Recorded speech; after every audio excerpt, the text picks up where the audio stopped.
समर्थ classes के online YouTube channel में आप सभी का एक बार फिर से स्वागत है। आज हम बात करने वाले हैं सूचना सहायक के फाइनल आंसर की के बारे में कि जो इनिशियल आंसर फर्स्ट आंसर की जो आरएसएमएसबी बोर्ड ने जारी की है उसमें क्या-क्या बदलाव पॉसिबल हैं, कौन-कौन से क्वेश्चन डिलीट हो सकते हैं, किन-किन क्वेश्चंस का आंसर चेंज हो सकता है, उससे क्या इम्पैक्ट पड़ेगा आप लोगों की मेरिट पे। अगले 6-7 दिनों में रिजल्ट आने की पूरी संभावना है, इसलिए डिस्कशन बहुत जरूरी है। ठीक है, चलिए अगर आप नए हैं, आपने हमारे यूट्यूब चैनल को सब्सक्राइब नहीं किया है, इंस्टाग्राम को फॉलो नहीं किया है, तो आप हमारे इंस्टाग्राम और यूट्यूब से जुड़ सकते हैं। दोनों का यूजर आईडी है समर्थ क्लासेस ऑनलाइन। आप व्हाट्सएप पे भी मुझसे कांटेक्ट कर सकते हैं, नंबर आपकी स्क्रीन पर शो हो रहा है। सब्सक्राइब कर दीजिए, शेयर कर दीजिए। ठीक है, आप मुझे भी फॉलो कर सकते हैं इंस्टाग्राम पे, जिसकी यूजर आईडी है man.ravi17 man.ravi17। ठीक है, तो ये आज हम देखने वाले हैं कि सूचना सैक के फाइनल आंसर की में क्या क्या बदलाव देखने को मिल सकता है, उससे किसको नुकसान है, किसको फायदा है, कितने प्रश्नों पर बोनस संभव है। चलिए स्टार्ट करते हैं आज का सेशन। चलिए सबसे पहला जो क्वेश्चन है हमारा, वो है question number 12 according to master question paper. जो 12 नंबर का क्वेश्चन है वो क्या बोलता है, एलसीडी पैनल्स और flat panel display uses the property of. ठीक है, कि एलसीडी पैनल और फ्लैट पैनल जो है वो प्रॉपर्टी किसकी यूज करते हैं। ठीक है, तो इसका जो आंसर होना चाहिए था वो होना चाहिए था लाइट। लाइट मतलब प्रकाश। ठीक है, अब देखो यहाँ पे एक्सप्लेनेशन में मैंने लिख रखा है, बोर्ड ने सही उत्तर कौन सा माना है, सी माना है। बोर्ड ने इसका क्या माना है, सही उत्तर सी माना है। लेकिन समझो, उत्तर सही भी है लेकिन किसके अकॉर्डिंग, इंग्लिश के अकॉर्डिंग। ये जो आंसर है वो इंग्लिश के अकॉर्डिंग सही है। इसमें बेसिकली इस क्वेश्चन में इंग्लिश और हिंदी जो ट्रांसलेशन है उसमें प्रॉब्लम आई है। ठीक है, तो लाइट मतलब क्या होता है, लाइट लाइट मतलब होता है प्रकाश।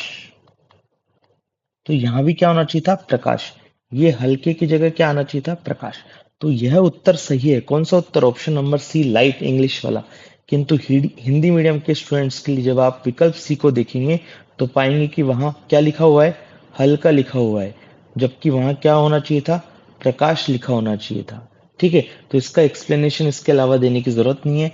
और आप सब लोग ऑब्जेक्शन लगा चुके, केवल और केवल मेरा मतलब ये है कि किस किस पे क्या क्या हो सकता है। ठीक है, तो ये क्वेश्चन डिलीट हो भी सकता है, नहीं भी हो सकता।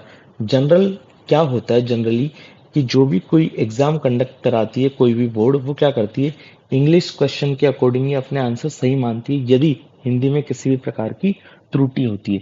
तो इस क्वेश्चन का आंसर चेंज होने के आसार क्या है, कम है। आंसर चेंज होने के क्या है, आसार कम है। आसार कम है किसके, आंसर चेंज होने के, वैसे होना चाहिए। ठीक है, चलिए नेक्स्ट क्वेश्चन जो है वो क्वेश्चन नंबर कौन सा है, 34। 34 क्या बोलता है, यूजर डिफाइंड फंक्शन इन सी। कि सी में यूजर डिफाइंड फंक्शन है वो किसके थ्रू लिखे जाते हैं, कौन से कीवर्ड के थ्रू लिखे जाते हैं। अब इसने क्या किया है, चार ऑप्शन दिए हैं। आप देखना, सी में टोटल कितने कीवर्ड होते हैं, 32 कीवर्ड होते हैं। और 32 कीवर्ड में इन चारों में से कोई भी कीवर्ड नहीं होता, जबकि इन्होंने आंसर क्या माना है, डी ई एफ डेफ। ठीक है, तो यही मैंने यहाँ पर बताया, दिए गए प्रश्न में कीवर्ड की बात की गई है, जबकि सी लैंग्वेज में कितने कीवर्ड होते हैं, 32, जो कि दिए गए प्रश्न में किसी भी ऑप्शन में नहीं है। इसलिए यह प्रश्न क्या किया जाना चाहिए, डिलीट किया जाना चाहिए। तो ये क्वेश्चन 99.99% क्या होगा, डिलीट होगा। ठीक है, तो ये क्वेश्चन डिलीट की कैटेगरी में है। ठीक है, नेक्स्ट क्वेश्चन, क्वेश्चन नंबर 22। ये रीजनिंग का क्वेश्चन है। ये रीजनिंग का क्वेश्चन है, जिसके स्पेशल जो स्पेशलिस्ट होते हैं, रीजनिंग स्पेशलिस्ट, वो सब अलग अलग होते हैं। हम कितने ही इसके आंसर बना लें, कितने ही हम एक्सप्लेनेशन दे दें, जो बोर्ड को मानना है, जो बोर्ड के टीम को मानना है, वही यहाँ पे माना जाता है। ठीक है, तो बोर्ड ने क्या माना है, आई थिंक ए माना है। ठीक है, वो देख लीजिएगा आप कौन सा माना है, आई थिंक ए माना है। क्वेश्चन नंबर 22 है ये मास्टर क्वेश्चन पेपर का, लेकिन इसका होना चाहिए कौन सा, option number C. Option number इसका सी इसका आंसर होना चाहिए। If neither of the assumptions first और सेकंड इज इम्प्लिसिट, कोई भी अजम्पशन फर्स्ट और सेकंड दोनों ही इम्प्लिसिट नहीं है। ठीक है, तो इस क्वेश्चन का भी मुझे डाउटफुल है कि इसका आंसर चेंज होगा या नहीं होगा। संशय,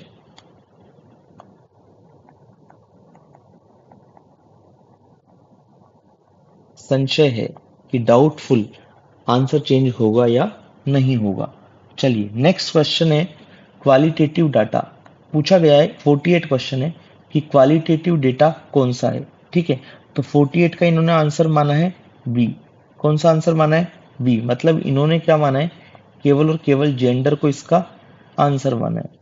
जेंडर को इसका आंसर माना है, लेकिन इसका आंसर क्या होगा? क्वालिटेटिव मतलब जिसकी क्वालिटी बता सकते हैं। दो चीज होती है, क्वालिटेटिव एक होती है क्वांटिटेटिव।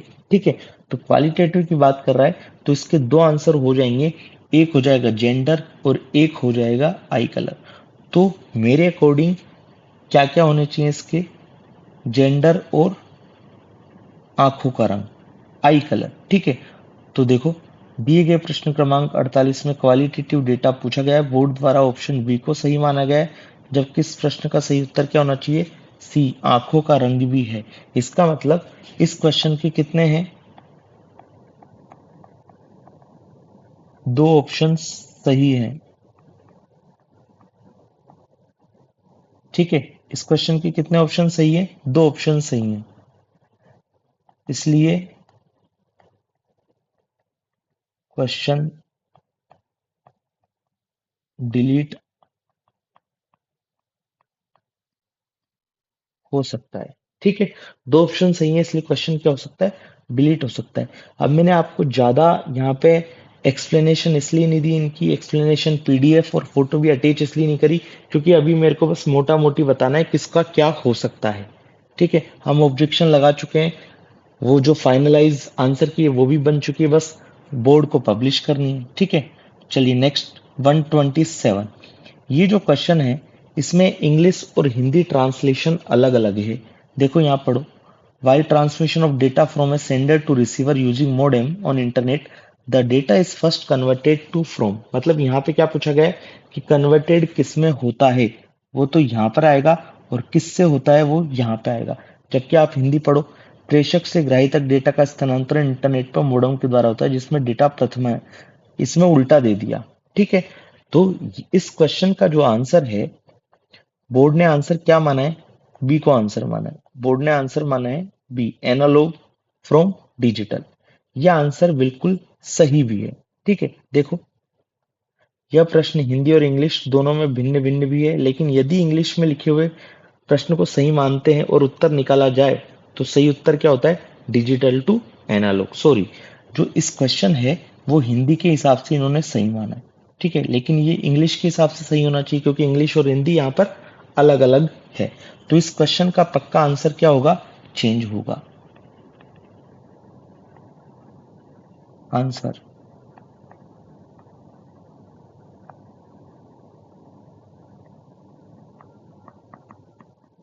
आंसर चेंज होगा, पक्का चेंज होगा, गारंटी। ठीक है, चलिए नेक्स्ट क्वेश्चन है 97।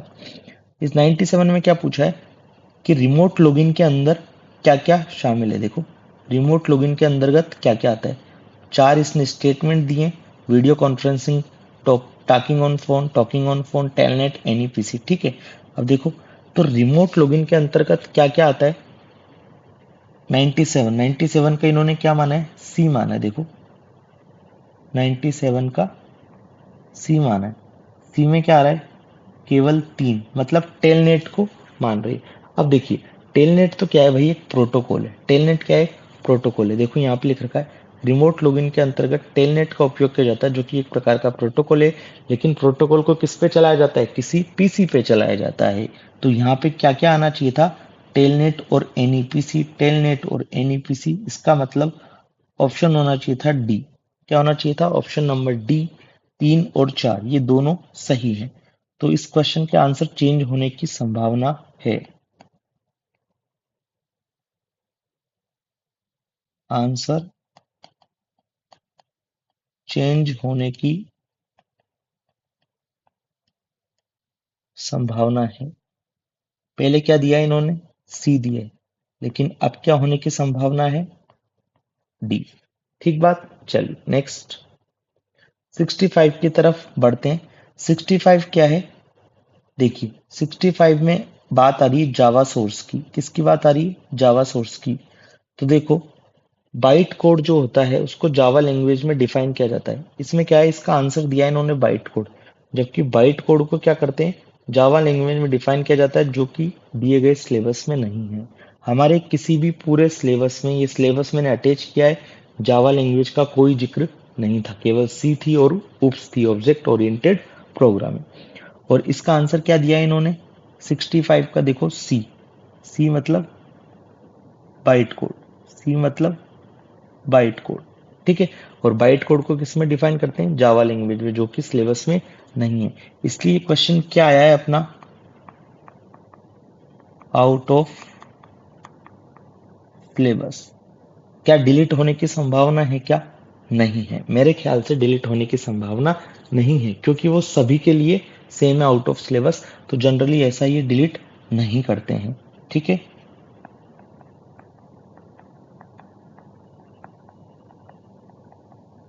डिलीट की संभावना नगण्य है। ठीक है, नेक्स्ट क्वेश्चन देखो 41 रीजनिंग का क्वेश्चन है। ये किसका क्वेश्चन है, रीजनिंग का क्वेश्चन है। इसमें क्या था, मिरर इमेज फाइंड आउट करनी थी। ये क्वेश्चन था, मिरर इमेज फाइंड आउट करनी थी। बोर्ड ने इसका आंसर क्या माना है, सी माना है। लेकिन इसमें क्या है, ऑल ऑप्शंस आर रोंग, कोई भी ऑप्शन सही नहीं है। इसलिए प्रश्न डिलीट होना चाहिए, डिलीट होना नहीं चाहिए। ये प्रश्न डिलीट होगा, डिलीट होगा 100%। ठीक है, चलिए नेक्स्ट क्वेश्चन 53। 53 एक एक्सेल का क्वेश्चन है। इन्होंने थ्योरेटिकल अप्रोच से हटके क्या किया है, प्रैक्टिकल अप्रोच में एक क्वेश्चन बनाया है। तो देखो ये एक एक्सेल का क्वेश्चन है 53। बोर्ड ने इसका आंसर माना है ए। बोर्ड ने इसका क्या आंसर माना है, ए आंसर माना है, जबकि इसका ऑप्शन क्या होना चाहिए, बी होना चाहिए। इसका प्रूफ मैं सबमिट कर चुका हूं बोर्ड को, तो आई होप इसका आंसर चेंज हो जाएगा। ठीक है, तो आंसर चेंज, पहले ए था, अब क्या हो जाएगा, बी हो जाएगा। ठीक है, नेक्स्ट तरफ बढ़ते हैं। नेक्स्ट क्वेश्चन है क्वेश्चन नंबर 8। ये तो सिंपल पता है, सब जानते हैं हम। ये क्या होते हैं सब, ये कॉलम ही तो होते हैं, और ये सब क्या होती है, रो, जिनको हम एक्सेल में बार बोल देते हैं। ठीक बात है, तो ये कौन सा चार्ट है, ग्राफ और कॉलम चार्ट। लेकिन इन्होंने क्या आंसर माना है, ग्राफ और बार माना चाहिए। तो आंसर चेंज होगा, होना चाहिए नहीं, आंसर चेंज होगा। ये देखो